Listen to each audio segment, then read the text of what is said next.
Cathaoirleach, I've listened, Cathaoirleach, to many budget speeches in this House over the years, but none was more disingenuous and more dishonest than the one I listened to yesterday. In stunned silence, and many of the media commented upon that fact. They listened in stunned silence to the last will and testament of a disastrous government. A decade of mismanagement, of incompetence, has led our nation to this. The Finance Minister charged yesterday that other parties could have done no better. In truth, no group of people picked at random off the street could have done worse in the last decade. But the Minister's speech was merely a glimpse of the savagery that was planned by this government to impose upon the beleaguered people of Ireland. Like a rotten onion, the details that were never revealed in the banal speech delivered by the Minister for Finance have been peeled away layer by layer, each new layer revealing more unfairness and more pain. And there's more layers to come as we trawl to the budget announcements coming from each government department. And we'll see the details of the social welfare bill yet to be debated this day. So there's much more harm and much more hurt to be endured. The fundamental failure of the budget can be summed up in a single word: unfair. The budget is simply unfair. How can it be justified to take €8 per week from a carer providing full-time care and support for a disabled child or an elderly person? €8 from a total income of 212.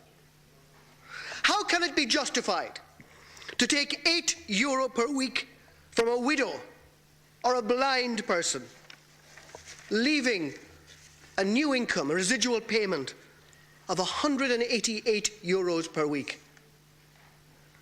In truth, the elderly were exempt. The state pension was exempt from the cut, only because they, the elderly of this country, engendered fear into the hearts of the supporters of this government.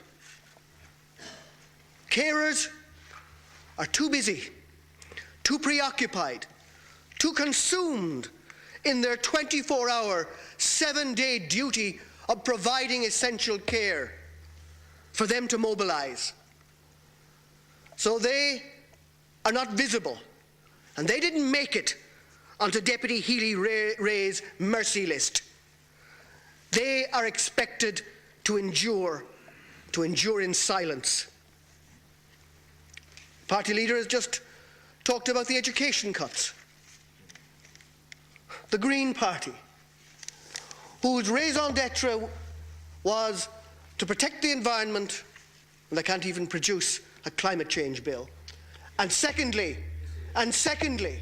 to protect education. They protected education by charging €50 for a primary school child to get to school in my constituency in rural Ireland, or $350 for a secondary pupil to get to his or her school. Shame. To charge to get there, and then reduce the services that are available once you reach the school door.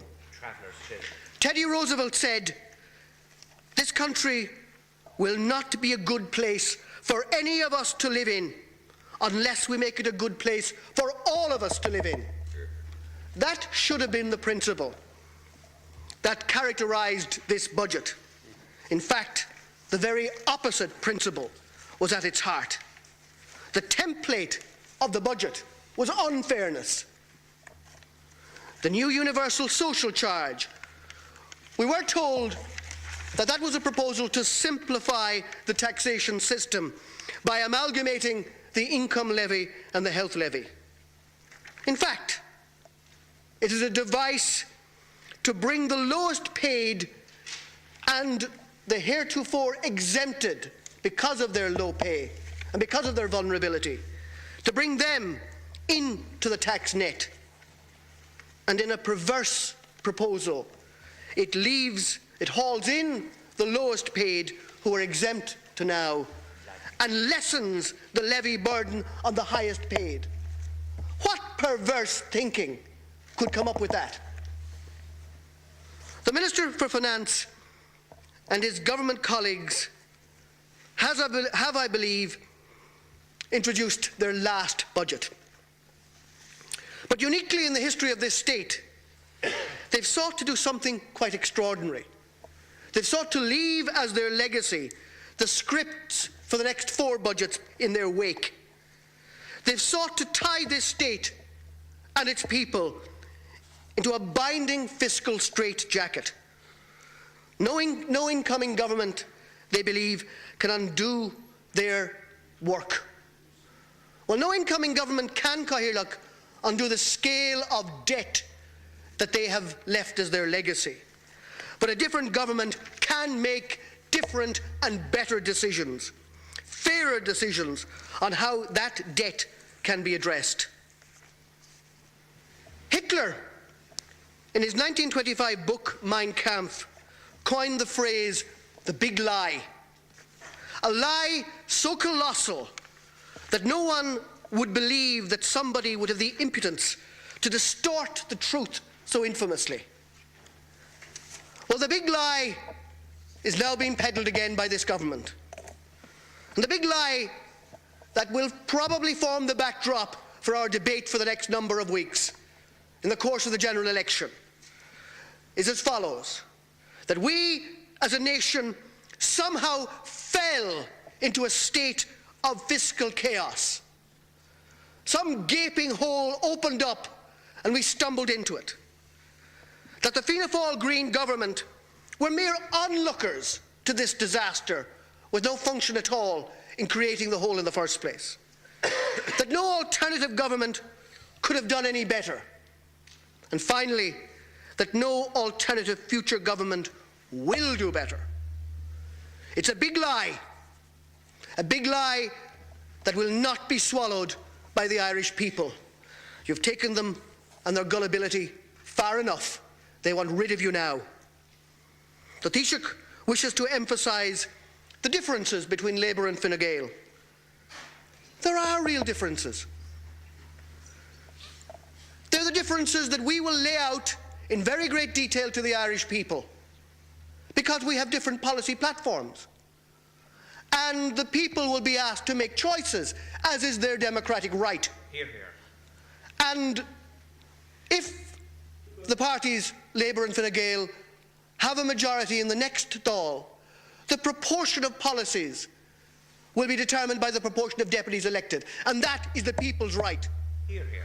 And it will not be convoluted or distorted in a big lie from that side of the House.